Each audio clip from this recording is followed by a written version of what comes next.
Paz do Senhor Jesus, queridos irmãos. Amém. Estou muito feliz de estar nessa edição aqui com 43 guerreiros pregando a palavra de Deus. Na edição passada, minha esposa Teira está sentadinha ali, e eu fiquei devido a alguns compromissos no Rio de Janeiro, mas aprovei ao Senhor estarmos juntos nessa noite maravilhosa. Quantos aqui querem ouvir a voz de Deus? Amém. Põe a mão assim no seu coração, diga assim: Deus, fala comigo. Mais uma vez, Deus, fala comigo. E eu quero convidar você a abrir a sua Bíblia no Evangelho de Jesus Cristo segundo Mateus, capítulo de número 9. Um texto muito conhecido da palavra de Deus, a partir do versículo 35, 3 versículos só da palavra do Senhor. Mateus, capítulo de número 9, a partir do versículo 35. Quero dizer que eu gostei muito disso aqui, olha. Não, tirou, não tem nenhum problema. Estava escrito ali assim: vivendo sem distrações, não é isso? Não é isso? Não é isso? Vivendo sem... Eu gostei muito disso aqui. Vivendo para Deus sem o quê? Assim diz a palavra do nosso Deus. Então disse aos seus discípulos: a seara é grande, mas muitos são os trabalhadores. Tudo certo aí? Vou repetir. Então disse aos seus discípulos: a seara é grande e muitos são os trabalhadores. Como bom seria se fosse. Poucos são os trabalhadores. E o Senhor Jesus, aqui no versículo 35, ele começa dizendo: Jesus foi por todas as cidades e aldeias, ensinando nas sinagogas, pregando o evangelho do reino e curando todas as enfermidades e todas as doenças entre o povo. E ele, vendo as multidões, moveu-se de compaixão. Repita comigo essa palavra: compaixão. Mais uma vez, compaixão. Compaixão delas, porque estavam exaustas e dispersas, como ovelhas que não têm pastor. Então ele disse aos seus discípulos: a seara é grande e poucos são os trabalhadores. Então vocês comprem um caminhão de água de coco, comecem a balançar na rede de 2 em 2 e bebam muita água de coco até que eu volte. Foi isso que ele disse? Não, ele disse: orai, pois é o Senhor da seara que envie trabalhadores para a sua seara. Então o meu desejo, que creio que é o desejo do Espírito Santo, que na medida que essa palavra for sendo ministrada, nós venhamos a ser confrontados pelo Espírito Santo, para que daqui surjam novos trabalhadores para a seara grande do Pai, dispostos a ir até os confins de toda a terra para pregar o Evangelho.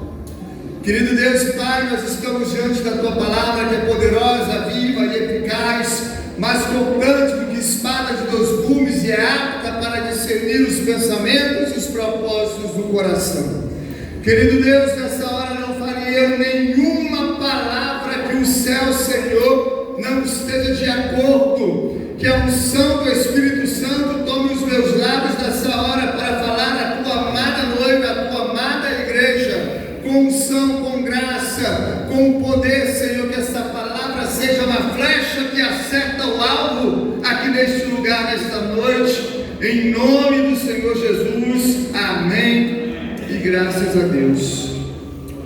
O texto começa dizendo, meus irmãos, que o Rei da Glória, segundo Filipenses capítulo 2, ele deixou a sua glória, assumiu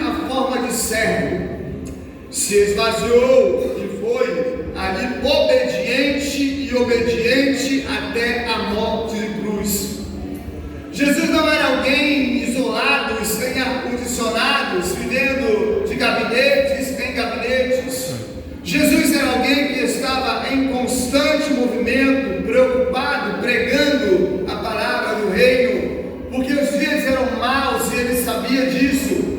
Os pecadores precisavam se converter e entregar suas vidas a Deus, e Jesus estava se apresentando como o caminho.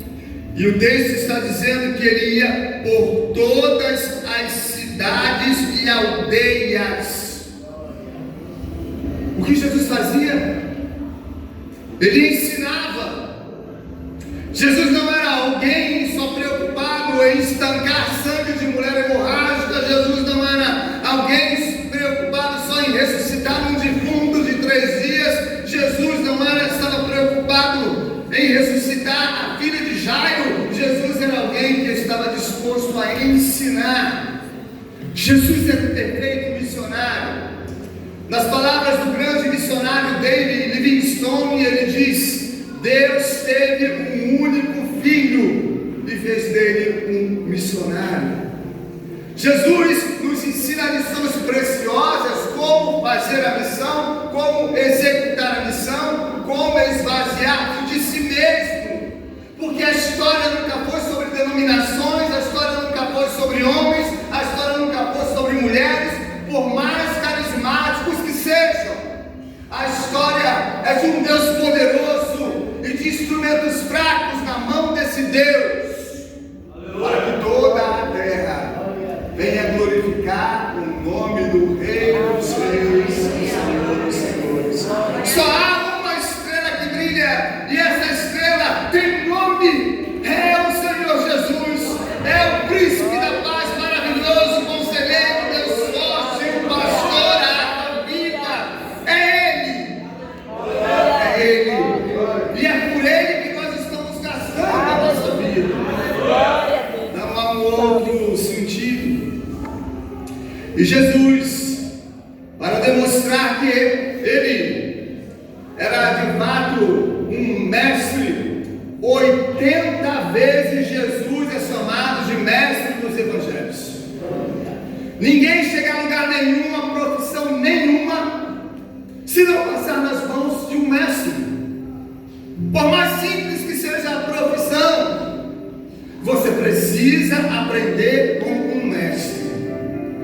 E nós estamos essa noite aqui nesse lugar para aprender com o mestre, que é o Espírito Santo. Ele vai nos ensinar, ele vai falar conosco, ele vai nos confrontar. Ele falará ao meu coração e ao seu coração de maneira profunda. O Senhor Jesus saiu para pregar de cidade em cidade, e o texto aqui é bem claro: ele ia pregando o nome de sua própria denominação. Jesus disse: eu sou presbiteriano. Jesus disse: eu sou metodista. Jesus disse: eu sou batista. Não, ele disse: eu sou o caminho, a verdade e a vida, e ninguém vem ao Pai senão por mim.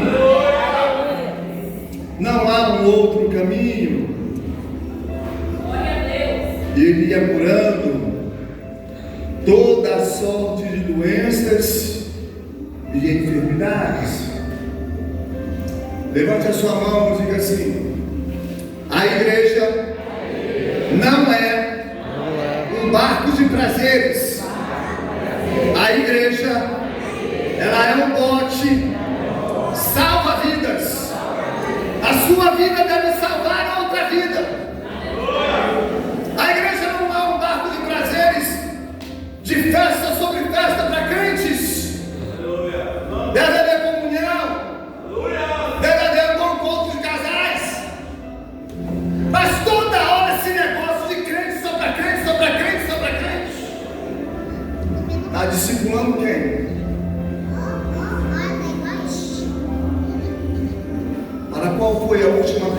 que você falou das grandezas que Deus fez na sua vida? O mito da caverna de Platão nos ensina muitas coisas. Platão diz que homens estavam dentro de uma caverna e eles enxergavam só as sombras e achavam que as sombras eram a verdade. Oh, que belo louvor! Nossa, que vozes tremendas! Que igreja bem estruturada! E deve ser. Mas nós não podemos nos perder aqui dentro. A palavra de Deus diz que o Espírito de Deus nos ungiu para pregar as boas novas aos quebrantados e aos quebrantados de coração, e a dar vista aos cegos, e a pôr em liberdade os algemados, os cativos, e anunciar o ano aceitável do Senhor. A unção de Deus está sobre você. Então tiveram que entrar na caverna e puxaram aqueles homens e pá! Enxerga isso aí. Enxerga a quantidade de perdidos que você não tem compaixão, que você só quer olhar o seu umbigo, a sua casa. O que estamos chamando de cristianismo? Quantos tem Bíblia aí? Bíblia, levanta a sua Bíblia, quero ver. Levanta ela bem alto. Muito alto. Pode abaixar. Quero te dizer algumas coisas que talvez você nunca escutou na sua trajetória cristã. E isso deve ser para você motivo de oração a partir de hoje, porque foi para isso que o Espírito Santo me trouxe para cá. Vi tantas traduções diferentes, Bíblia Pentecostal, Bíblia Shed, Bíblia Renovada, e tantas outras Bíblias. Quero te contar um caso que está registrado no livro Torturados por Sua Fé, do pastor Alain Popov. Pastor Alain Popov foi um pastor da Bulgária que ficou 13 anos e 2 meses preso em prisões subterrâneas de 25 metros por dentro da terra. E ele diz que antes de ser preso ele liderava uma igreja subterrânea, meu pastor Alain, que não era confortável assim com uma cadeira, com mães amáveis, sorridentes na cantina, uma Bíblia somente para ele. E o cristão, para ler a Bíblia, tinha que entrar na fila e só poderia ler 3 versículos da Bíblia por dia. E uma adolescente de 12 anos, sempre aos términos do culto, ela dizia: pastor Alain, me empresta a sua Bíblia. Pastor Alain, me empresta a sua Bíblia. Pastor Alain, me empresta a sua Bíblia. Pastor Alain, me empresta a sua Bíblia. A 7ª vez ele disse: agora não dá mais. Eu preciso preparar os irmãos. Só há uma igreja, os irmãos também querem ler a Bíblia. Mas antes eu vou perguntar para ela: por que ela pede a minha Bíblia? Ei, jovem, por que você pede a Bíblia aos servos do culto? Sabe qual foi a resposta dela? Pastora Alain, eu passo a madrugada inteira copiando, porque eu quero ter a minha.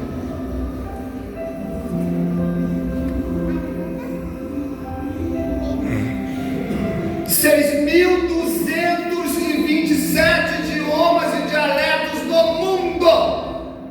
Eu estou ministrando aqui na primeira igreja de Aramari Batista e ainda existem 1.800 idiomas que não tem um versículo da Bíblia traduzido.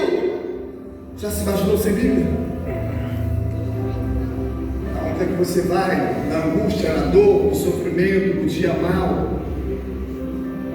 Aonde é que você vai? Os próprios discípulos disseram: Senhor, nós não temos aonde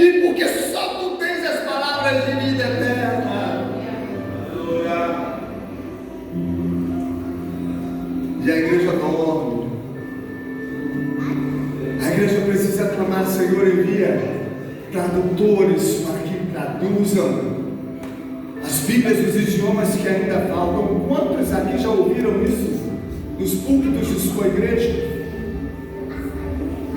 É porque nós temos o Novo Testamento e o Velho Testamento, e isso é maravilhoso para nós, e nós estamos sentados, confortados, quem sabe como o hino, deitado aos pastos verdejantes, dormindo,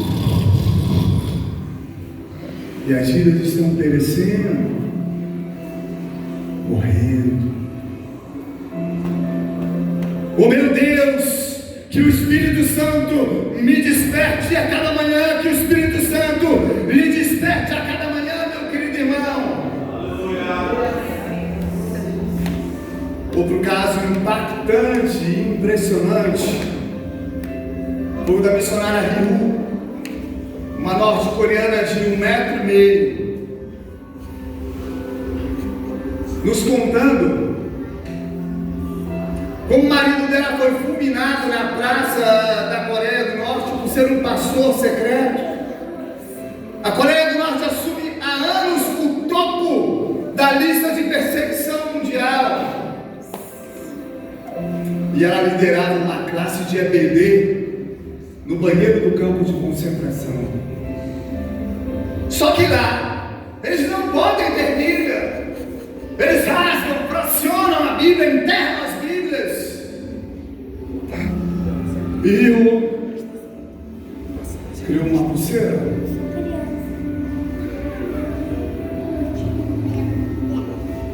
Quantas centenas de almas num banheiro do campo de concentração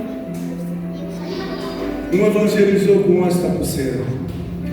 Cada conta desta pulseira é um versículo do Salmo, meu pastor 23.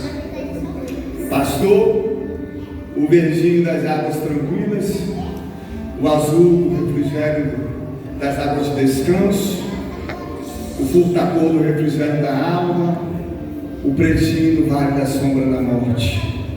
Cadê a tua Bíblia de novo? Levanta ela. Você tem a Bíblia inteira. Está lendo ela? Está falando dela. Como crerão se não há quem pregue? Como crerão daqueles de quem nada ouviram? Quão formosos são os pés daqueles que anunciam as boas novas? Glória a Deus. E se não anunciarmos? E se não pregarmos? E se não nos dispormos? Viva sem distrações. Projeto aqui, viva sem distrações. Eu gostei. Vivendo para Deus sem distrações. Você sabe o que é viver sem distração? Solta aí, meu querido Ronaldo.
Dá um celular aí. Um celular. Um celular.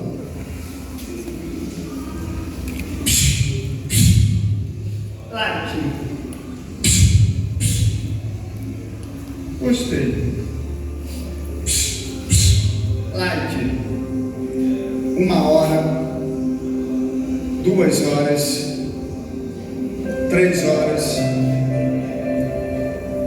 Sabe por que os grandes missionários realizaram milagres? Eles não passavam 3 horas no celular. Eles passavam com a cara no chão, orando. John Knox, o grande reformador, a rainha da Escócia, Maria, disse: eu temo muito mais as orações de John Knox do que um exército vindo contra mim. E hoje, minha pastora, está assim de cursos de Libras gratuitos na internet. 1% de surdos convertidos no Brasil. Minha mãe tem 99% indo para o inferno. Aonde está você? Aonde está você? Aonde? Sabe, quando a glória de Deus abriu e rasgou aquele céu poderoso, o Senhor disse: a quem enviarei? Quem há de ir por nós? O Senhor está te comissionando, meu irmão, para viver para Deus sem distrações.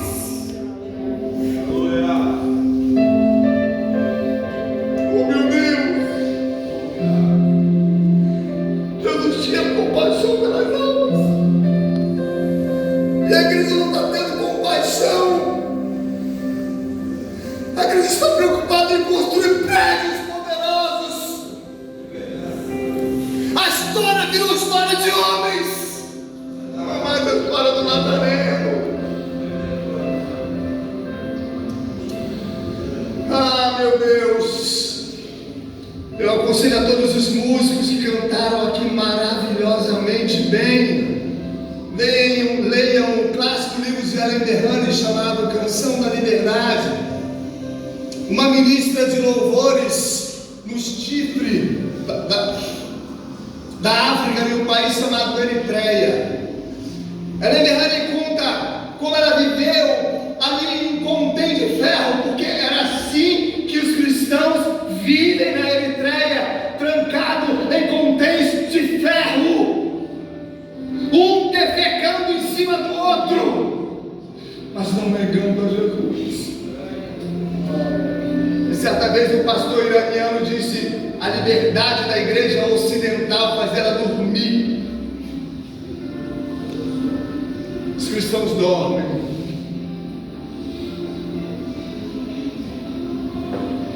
E Ellen DeHane, no final do livro, fala uma coisa interessante: se eu estive naquele contém de ferro, olha aqui, quando eu fui fazer um TCC na área de missiologia com minha esposa, que está sentada ali, nós ficamos por 20 minutos presos num contém de ferro. E eu posso te dizer, é uma coisa horripilante. Quando você imagina viver dentro de um contém de ferro. E a Ellen disse: se eu fiquei presa naquele contém de ferro durante 2 anos e 3 meses e consegui compor letras de louvores e consegui liderar classes de escola dominical. E ela fez uma pergunta. O livro termina com uma pergunta. Sabe qual é a pergunta? O que você está fazendo com a sua liberdade? Pergunta para você. O que você está fazendo? O que você está fazendo com a sua liberdade? Ana Maria, pode ser do Senhor Jesus. Se você disser, Deus, eis-me aqui, eu sou voluntário. Eu quero deitar a minha vida no teu altar. No Antigo Testamento, Deus acendia o fogo. Mas havia uma ordem aos sacerdotes. Tinham que pegar a pá e todo dia tirar cinza, tirar cinza, tirar cinza, põe lenha nova. A lenha é você, o sacrifício é você. Ponha-se no altar e viva sem distrações. Viva para um propósito. Viva para Deus. Viva sem distrações. Jesus não era alguém distraído, ele era alguém que sabia o que estava fazendo. Eu quero dizer uma coisa para você e para mim. Nós não estamos aqui a passeio. Há um propósito grande e poderoso da parte de Deus para ser cumprido com a sua vida. Por isso Deus me deu unção, Deus me deu talentos. E eu quero que você diga para o seu irmão, meu irmão, você não está aqui a passeio. Ele fala, você não está aqui a passeio. Há um propósito poderoso da parte de Deus. E o que movia o Senhor Jesus a realizar essa grande comissão era paixão por almas, paixão por vidas. Essa edição da Missão Resgate para mim foi uma coisa impactante demais. Já vi tantas coisas no campo missionário, já mais de 2 décadas fazendo missões, mas nós fomos parar em um povoado. Quem estava era Davi está aí? Davi, era o pastor Davi, não. Quem estava mais? Foram 5 quilômetros que andamos para chegar à última casa desse povoado. A irmã Miriam, a irmã Rosinha. Chegamos lá, a filha dela entrevada numa cama com um fraldão.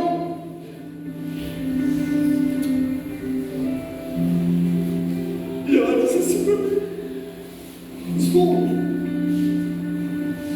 ninguém nunca veio aqui pregar o evangelho para gente. Meus irmãos, o que está acontecendo com a igreja? O que está acontecendo conosco? Aonde está a nossa compaixão por almas, essa compaixão que Jesus tinha?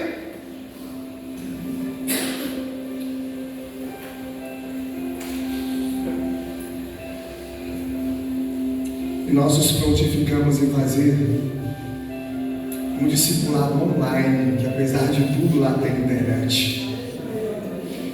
Então pegamos 4 cartas dessas e disse: a partir de hoje vocês não ficarão desassistidos, nem por Deus, nem por nós. Repete comigo isso aqui, repete.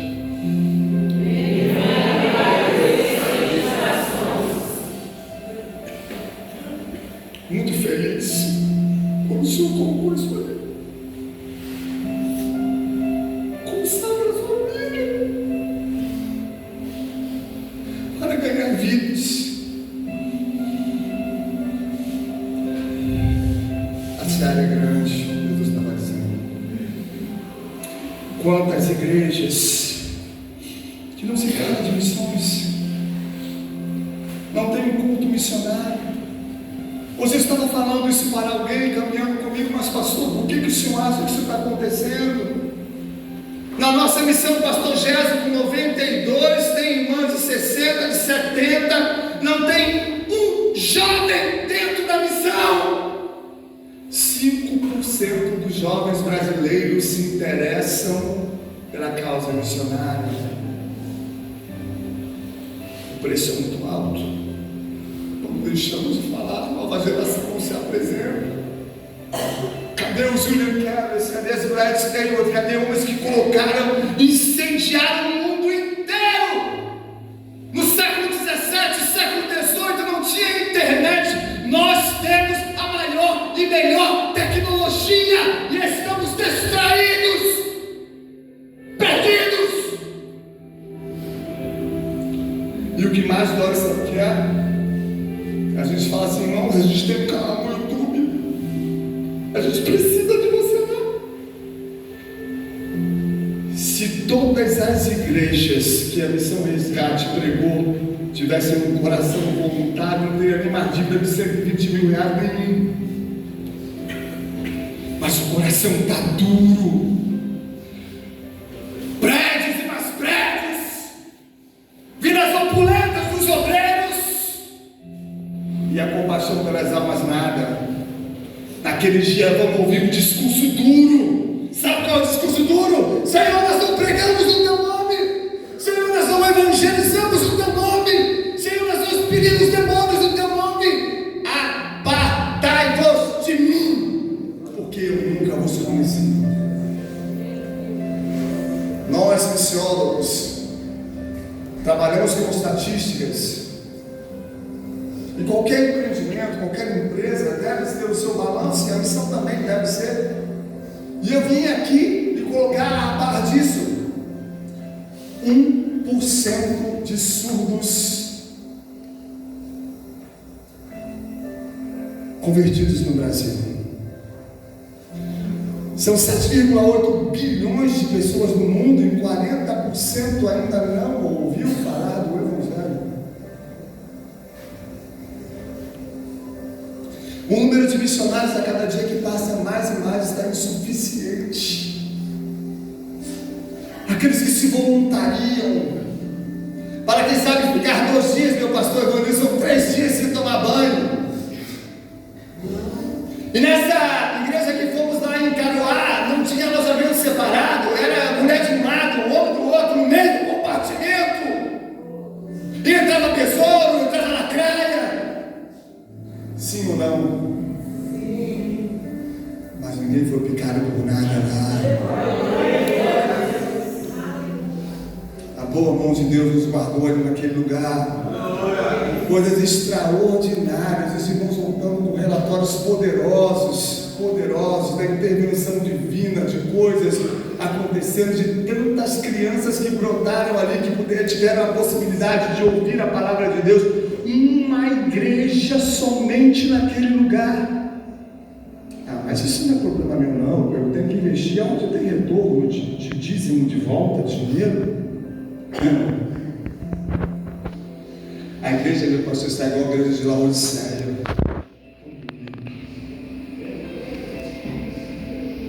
Tão impressionante, mas foi a única igreja que não teve um elogio do Senhor Jesus. E Jesus jogou pesado, era o maior centro de oftalmologia do mundo.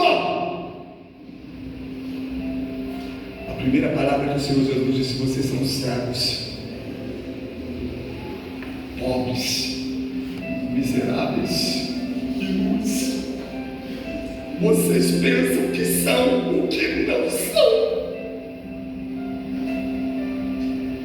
Ou melhor, vocês não são o que pensam ser.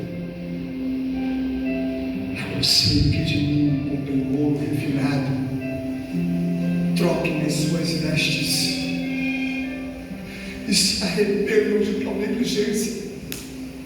Porque senão eu venho e movo o candeeiro de lugar. Deus não precisa de mim, Deus não precisa de você. É um privilégio para nós fazer parte dessa cidade. É um privilégio servir ao Rei dos Reis. Senhor dos Senhores. E ele disse, apesar de ter dado uma advertência tão dura, mas ele disse: eis que estou à porta aí.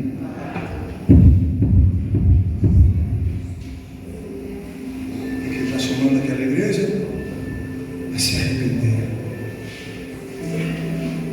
A se arrepender de ter saído dos trilhos, a se arrepender da ausência de compaixão, ao se arrepender de não jorrar a sua vida em amor ao próximo.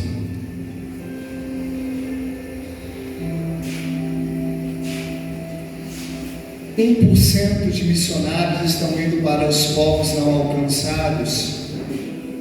7.000 grupos de povos que não têm uma igreja evangélica nem presença cristã. Aqui no nosso Nordeste, 3% dos nordestinos se declaram cristãos do Senhor Jesus. Agora ele pergunta: por falta de recursos? Muitas igrejas milionárias que poderiam estar influenciando, que poderiam estar. Nós temos uma missionária aqui no nosso meio que chegou ao seu pastor e disse: eu estou indo para o Pará. Não, minha filha, não vai não. Eu vou lhe colocar em uma posição, numa secretaria dentro da igreja. Você vai ganhar o seu dinheirinho e vai ficar por aqui. Homens de Deus enterrando ou querendo enterrar o ministério dos jovens que se apresentam. Mas a Missão Resgate vai fazer um culto de envio dela. Em breve ela vai cumprir o propósito ao qual o Senhor já desenhou para ela. Que homem não pode impedir, ninguém pode impedir. William Carey, o pai das missões modernas, de onde nasceu todo o movimento missionário dos batistas, 12 anos. O pai dele colocou ele em uma sapataria porque era um jovem que tinha hiperatividade e déficit de atenção. O pai disse: não vai dar em nada, não vai ser ninguém, não aprende nada e ainda não consegue parar para aprender. Joga ele aí nessa sapataria, atira ele aí a viver a vida como sapateiro. Primeira coisa que aquele adolescente, ao chegar na sapataria, fez foi costurar um mapa-mundi e fixou na parede. E o William Carey costurava um sapatinho e colocava a mão na parede: Senhor, a tua palavra diz, o salmista diz: pede-me e eu te darei as nações por herança. Um garoto de 12 anos, que era um Zé Ninguém, costurou o sapatinho, colocava a mão parede, acima do mato. Senhor, o salmista diz: pede-me, eu te darei as nações por herança. William Carey cresceu, foi falar com os pastores presidentes de sua igreja, e a primeira coisa que William Carey ouviu era: não! Se Deus quiser salvar os povos de outras nações, Ele vai arranjar um meio, mas não somos nós. William Carey não desistiu. Sabe o que aconteceu com esse jovem? Ele foi para a Índia, traduziu a Bíblia para mais de 40 idiomas diferentes, fundou o primeiro hospital, fundou a primeira expedição botânica, fundou a imprensa, foi tradutor do governo. Deus tem planos e os planos dele são muito mais altos do que os nossos planos. O Senhor está dizendo: eis que os meus caminhos são mais altos do que os teus caminhos, e os meus pensamentos mais altos do que os teus pensamentos. Há um propósito a ser cumprido com a sua vida, meu querido irmão, minha querida irmã. Há um propósito, meu pastor, a ser cumprido com esta igreja.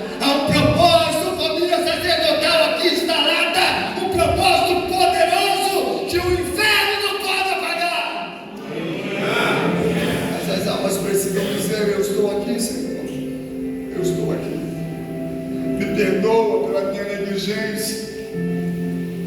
Me perdoa por gastar dinheiro com tantas coisas bobas. Eu não vou nem perguntar aqui qual foi a última oferta que você deu ao campo missionário. Os povos indígenas, há cerca de 250 mil indígenas sem acesso ao Evangelho. Ao ignorarmos o chamado de Cristo, a igreja tem falhado de forma grave em cumprir o propósito sobre a face da terra. Deus não chamou a igreja para ser uma comunidade confortável. Deus chamou a igreja para sair da zona de conforto. Deus chamou a igreja para ser sal e luz do mundo. E se o sal vier a se tornar insípido, para que se presta?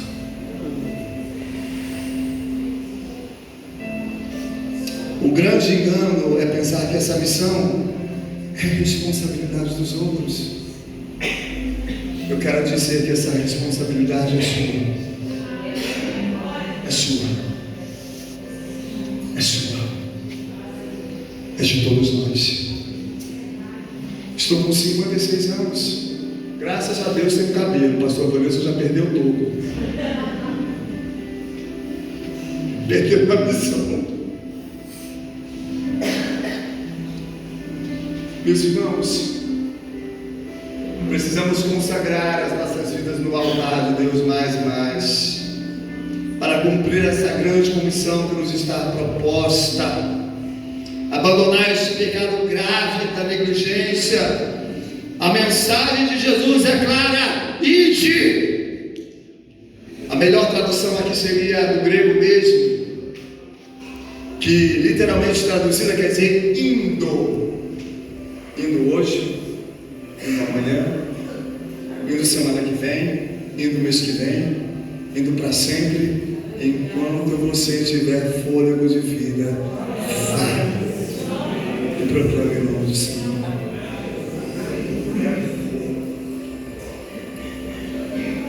A mensagem de Jesus é clara: devemos ir, partir. A missão de levar o Evangelho não é uma opção. Meu pastor Davi, é uma ordem. A igreja que não faz o ID está de fato negligenciando e em pecado, e precisa se corrigir diante de Deus. Ele está batendo na porta hoje. Jesus não é uma sugestão, é uma urgência. Não é algo opcional, é essencial. Não é apenas viver melhor aqui, conquistar bênçãos terrenas. As vidas precisam ser confrontadas para se posicionarem diante de Deus, porque o que está em jogo é a eternidade, onde cada um vai passar a sua eternidade. E nós somos os ceifeiros dessa geração. A tocha está na sua mão. Prepare alguém melhor do que você. Impregne a vida com a visão missionária. Abra este leque. Era isso que Jesus estava querendo dizer. A seara é grande porque 17 mil comunidades ribeirinhas no Brasil nunca ouviram falar de Jesus. E todas essas estatísticas aí somando-se, poderia ficar aqui a noite inteira enchendo o seu coração e contando inúmeras histórias. Mas eu creio que o Espírito Santo já deu o recado aqui que ele queria dar. E o recado é: viva para mim sem distrações. Talvez seja a conversa mais poderosa da Bíblia, quando Pai, Filho e Espírito Santo estavam conversando em regiões espirituais 700 anos antes da vinda de Jesus. Isaías 6, o céu se abriu. Isaías viu a visão poderosa da glória de Deus. Pai, Filho e Espírito Santo conversando. E a conversa era: a quem enviarei e quem há de vir por nós. Você acha que Isaías estava distraído? Não. Ele entendeu que aquela conversa era com ele. De pronto ele estendeu a mão e disse: Senhor, eu estou aqui. Faça conforme o Senhor quiser, do jeito que o Senhor quiser, me envie aonde o Senhor quiser me enviar, mas eu estou aqui. E vou finalizar essa mensagem agora contando a história que está inserida no livro 1 Milhão de Milagres em uma Noite. Aonde eu vou, eu conto essa história. Por que o livro leva este nome, 1 Milhão de Milagres em uma Noite? Porque conta como foi colocada para dentro da China comunista 1 milhão de Bíblias em uma noite, um projeto avaliado em 6 bilhões de dólares, que não tinha dízimo de retorno, mas tinha alma nas mãos. Todos os missionários assinaram votos de morte, um projeto secreto. Mas parava uma grande preocupação: aonde colocaremos essa quantidade enorme de Bíblias? Pensaram na casa do bom velhinho. Quem era o bom velhinho? Um homem que ganhou do governo chinês uma casa com um terreno enorme. Vai ser lá na casa dele. Ao chegar lá, ele estava preso. E para quem iria visitá-lo na prisão, ele contava uma história. Depois que solto, que no momento ele estava brigando com Deus, lá dentro daquela cela: Senhor, eu te servi, Senhor, eu me converti, Senhor, eu me entreguei, Senhor, eu abri a minha casa, e apesar de todos os perigos, mas eu fui fiel a Ti, e agora eu queria comer apenas um ovo cozido nessa cela. E por que eu estou comendo essa comida fétida, podre? Eu quero um ovo. E 2 horas da manhã, aparece lá no chão da cela. No dia seguinte, 2 horas da manhã, outro ovo lá no chão da cela. Tinha hora. No dia seguinte ele disse: eu vou ficar aqui escondido porque eu quero ver o que está acontecendo. Olha só naquele viagem.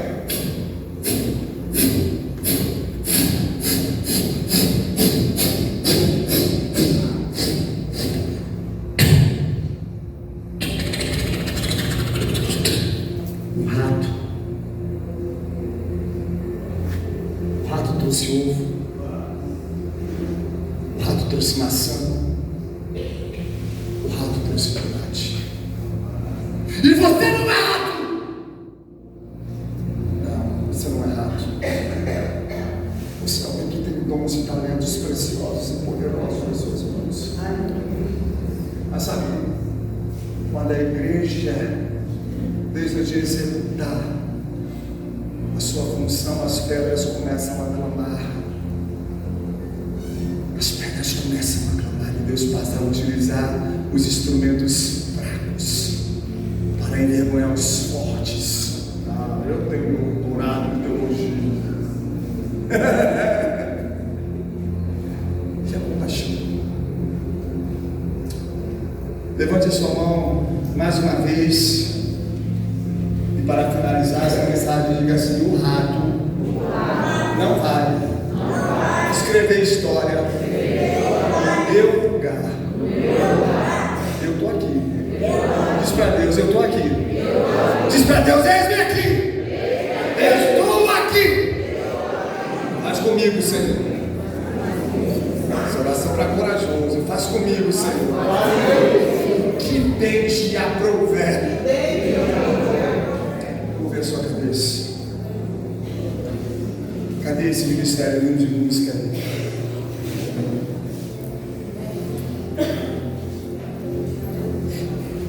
Quero fazer algumas orações aqui.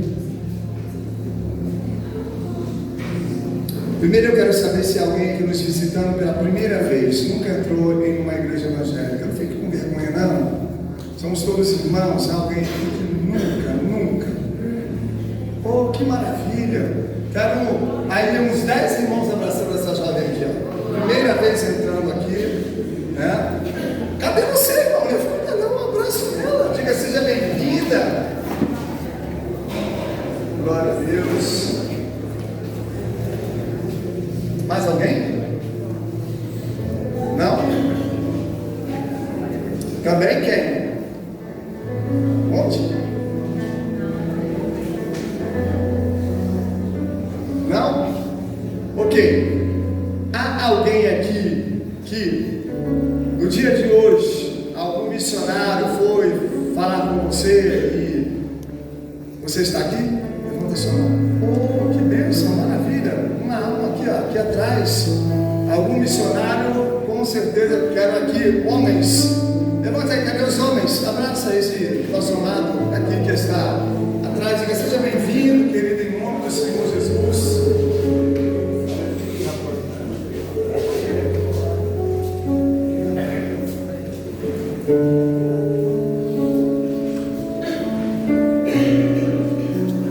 Aleluia.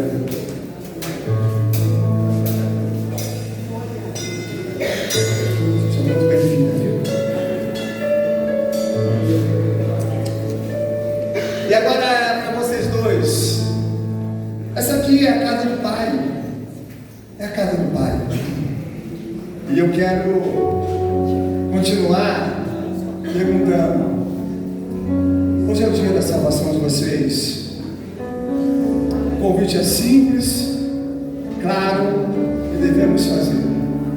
Vocês querem receber a Jesus Cristo como seu Senhor e Salvador? Se sim, levanta a mão. Vamos lá, né? Pode aplaudir.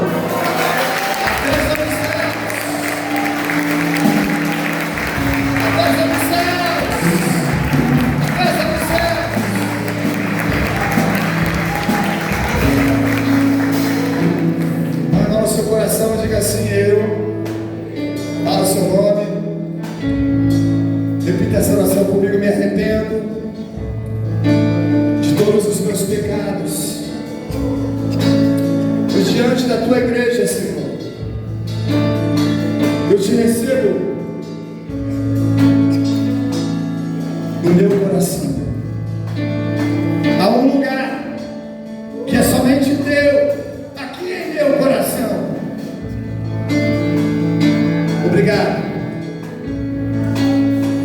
por aquela cruz e por escrever meu nome no livro da vida.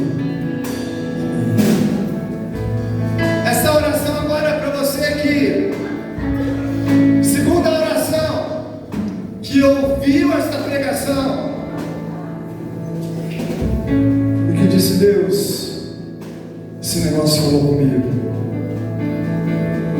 Eu sei que eu tenho um chamado, e o Senhor falou comigo especificamente dentro dessa área missionária, e eu quero me voluntariar à missão, eu quero me apresentar à missão, e eu quero me arrepender dessa negligência, e eu quero uma unção nova sobre a minha vida, para que eu possa ir e cumprir o pedido de Jesus. Fica de pé, fica de pé. Essa oração é para você. Quero uma unção nova, que quer aceitar. Essa oração é para que você se voluntarie à missão, porque a missão se faz orando, contribuindo e indo. Você que se levantou, vem aqui na frente. Seja corajoso, vem aqui. Se coloque aqui no altar.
Cante, cante. Jamais vou me calar. Eu tenho um chamado. O Evangelho anuncia. Eu fui escolhido. Do ventre da minha mãe.